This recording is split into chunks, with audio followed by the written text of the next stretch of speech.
नींद का त्याग, निद्रा का त्याग। देखो, शरीर को जितनी आवश्यकता है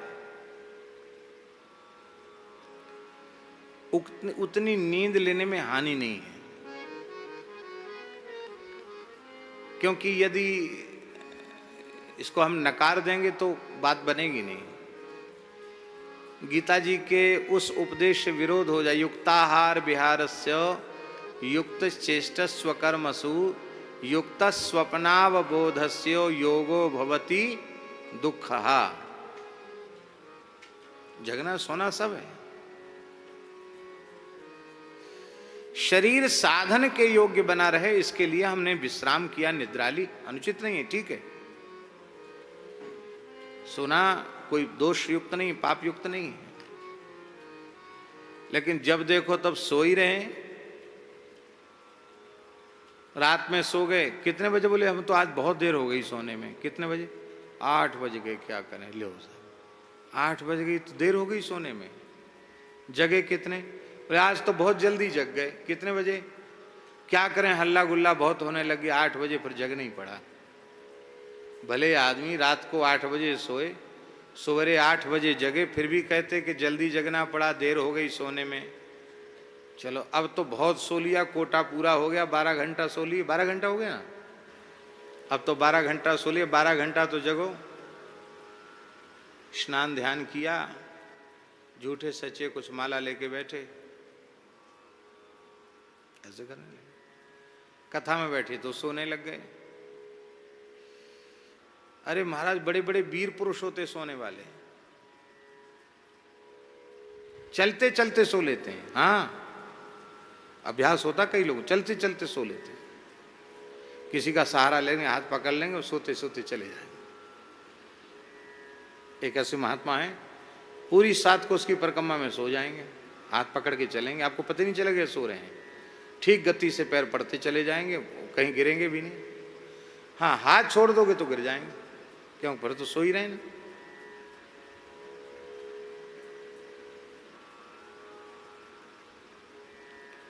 आपको सुन के विश्वास नहीं होगा, नल के नीचे बैठ के सो जाते हैं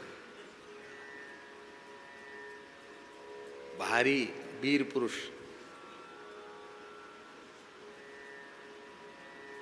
शीतकाल में महाराज जी के पास हम लोग रहते थे, शौचालय में कोई नहीं जाता था, सबको मैदान में जाना पड़ता था। ठंड खूब रहती थी, ठंड। महाराज जी भी जाते थे मैदान में, हम लोग सब मैदान में ही जाते थे। तो हम पढ़ाते थे, इसलिए हमको ड्यूटी थी कि सवेरे 4 बजे जगा दो, विद्यार्थियों को जगा देते। तो जगाने का तरीका बड़ा कठोर था विद्यार्थी जीवन में। आवाज नहीं लगाते, किवाड़ा खोले, उस आवाज से यदि कोई नहीं जगा तो रजाई कंबल उघार के फेंक दिया, पैर घसीट के नल के नीचे ले आए, ठंड में नल खोल दिया। और रोए तो पिटोगे, फिर मार पड़ेगी। रो सकते नहीं, बोल सकते नहीं, रो सकते नहीं, इतना कठोर शासन था कोई जमाने में। खैर महाराज जी ने फिर कहा, पंडित जी तुम्हारा स्वभाव बिगड़ जाएगा, छोड़ दो, एक काम छोड़ दिया। तो एक विद्यार्थी था, शौच के लिए गया, 1 घंटे बाद आया। तो महाराज जी ने हमसे कहा कि पूछो इसको इतना देर क्यों हुई, इतनी ठंड में। तो हमने पूछा, वासुदेव? हाँ महाराज जी। मैंने कहा इतनी देर तुम अब लोटा लेके अब आए हो वापस, 1 घंटा हो गया, कहाँ थे, क्या कर रहे थे? बोले आप मारोगे इतने? उन्होंने बताएंगे, बिल्कुल नहीं मारेंगे, बताओ। बोले सो गए थे। कहाँ? जमुना किनारे, इतनी ठंड में? बोले हाँ। बोले डोल डाल तो आ नहीं रही थी, और ऊपर से वही अपना उकड़ू मुकड़ू होके अकौआ के पेड़ के सहारे सो गए। 1 घंटा नींद आ गई, इसके बाद उठ के आए। महाराज बोले पंडित जी अब किसी को मत जगाया करो, सोने दो आराम से, जिसको पढ़ना होगा पढ़ेगा, नहीं पढ़ना होगा नहीं पढ़ेगा। ऐसी निद्रा निंदित है, हंसाने के लिए नहीं बोल रहे हैं, ऐसी निद्रा निंदित है।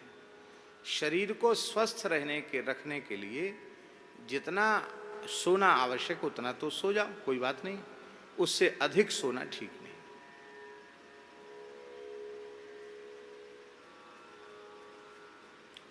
सात्विकता जितनी अधिक शरीर में बढ़ती चली जाती है, भोजन और निद्रा उतना कम होती चली जाती है। ऐसे भी महापुरुष हैं जो 1-1.5 घंटे में भी अपनी निद्रा पूरी कर लेते हैं, योग निद्रा को सिद्ध हो जाती है। अभी भी ऐसे महात्मा हैं जो बहुत स्वल्प समय में अपनी निद्रा पूरी कर लेते हैं। हमने एक प्रामाणिक महापुरुष से सुना, पंडित श्री गंगा दत्त जी व्यास करौली वाले, उनसे हमने सुना, हमारे महाराज जी के मित्र थे, उनसे हमने सुना, गांधी जी के साथ कुछ समय वो क्रांति के समय रहे, तो उन्होंने कहा कि मैंने अपनी आंखों से देखा कि महात्मा गांधी 1.5 घंटे में अपनी निद्रा पूरी करते थे। कितने घंटे में? घड़ी देख के 1.5 घंटा सो लिए, बस हो गया, बाकी पूरे समय क्रियाशील रहते थे। और उसका एक कारण यह भी था कि बहुत आहार पर उनका नियंत्रण था, आहार बहुत सूक्ष्म था उनका।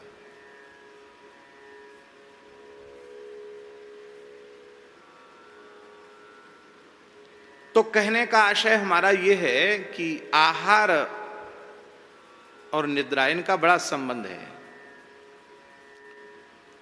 ये अनुभूति की बात है कि आहार का प्रभाव निद्रा के ऊपर पड़ता है। आहार जितना सूक्ष्म हो जाएगा, निद्रा उतनी सूक्ष्म हो जाएगी।